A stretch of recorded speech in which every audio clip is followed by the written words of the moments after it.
आता तुम्ही डॉक्युमेंटमध्ये टेबल इन्सर्ट केलाय. आता तुम्हाला त्याचा अपीअरन्स टेबल स्टाईल अप्लाय करून चांगला करावा वाटेल. टेबल स्टाईल बॉर्डर्सला कन्सिस्टंट लुक आणि टेबलला शेडिंग देतात. टेबल स्टाईल निवडण्यापूर्वी कोणत्या रोज आणि कॉलमला स्टाईल अप्लाय करायचं आहे हे तुम्ही ठरवू शकता. या चेकबॉक्सपैकी कोणतेही सिलेक्ट अथवा डिसिलेक्ट करा.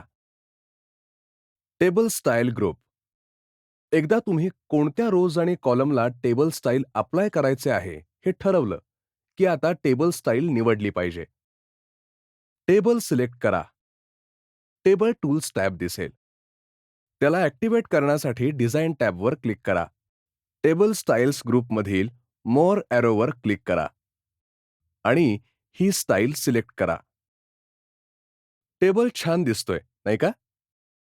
जर तुम्हाला या टेबल स्टाईलमध्ये वापरलेला रंग नाही आवडला तर काय? काही प्रॉब्लेम नाही. टेबल स्टाईल्स ग्रुपमधील मोर ॲरोवर क्लिक करा. स्टाईल मॉडिफाय करायला मॉडिफाय टेबल स्टाईलचा वापर करा. आत्तासाठी कॅन्सल क्लिक करा, कारण आत्ता आपल्याला ते मॉडिफाय करायचं नाहीये. स्टाईल क्लिअर करण्यासाठी क्लिअरवर क्लिक करा. तुम्ही न्यू टेबल स्टाईल वापरून न्यू टेबल स्टाईल तयार करू शकता. जर या टेबलमध्ये तुम्हाला ही रो वेगळी दाखवायची असेल, कारण त्याची व्हॅल्यू हायेस्ट आहे, तर तुम्ही शेडिंग वापरून ते करू शकता. रो सिलेक्ट करा आणि शेडिंगवर क्लिक करा. आता शेडिंग कलर सिलेक्ट करा. यामध्ये विविध कलर्स उपलब्ध आहेत. कॉलम किंवा सेलला सुद्धा शेडिंग अप्लाय करता येऊ शकते. शेडिंग रिमूव्ह करण्यासाठी शेडिंगवर क्लिक करा आणि त्यानंतर नो कलर क्लिक करा. Borders group. या टेबलकडे बघा. टेबल डॉक्युमेंटमध्ये इतर घटकांपेक्षा वेगळा दिसतोय का? नाही, तसं नाहीये. पण तुम्ही टेबल वेगळा दाखवण्यासाठी बॉर्डर्स वापरू शकता. आता बॉर्डर्स ड्रॉपडाऊनवर क्लिक करा आणि पूर्ण टेबलला बॉर्डर देण्यासाठी ऑल बॉर्डर्स सिलेक्ट करा. तुम्हाला सिलेक्टेड स्टाईलसोबत बॉर्डर अप्लाय झालेली दिसेल. जर तुम्हाला टेबल बॉर्डरच्या विशिष्ट भागाला टेबल स्टाईल अप्लाय करायची असेल, तर बॉर्डर स्टाईलच्या पुढील डाऊन ॲरोवर क्लिक करा आणि मग स्टाईल निवडा. कर्सर ब्रशमध्ये बदललेला दिसतो, म्हणजेच बॉर्डर पेंटर टूल ॲक्टिव्हेट झालेले आहे.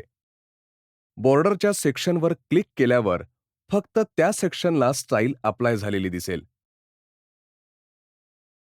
दुसऱ्या बॉर्डरला एक्झिस्टिंग बॉर्डर स्टाईल अप्लाय करण्यासाठी तुम्ही बॉर्डर सॅम्पलर वापरू शकता.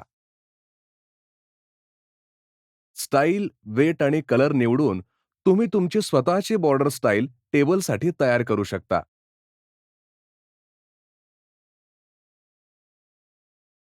बॉर्डर पेंटर टेबलच्या ठराविक भागास बॉर्डर चेंज करण्यासाठी अथवा ॲड करण्यासाठी वापरला जातो.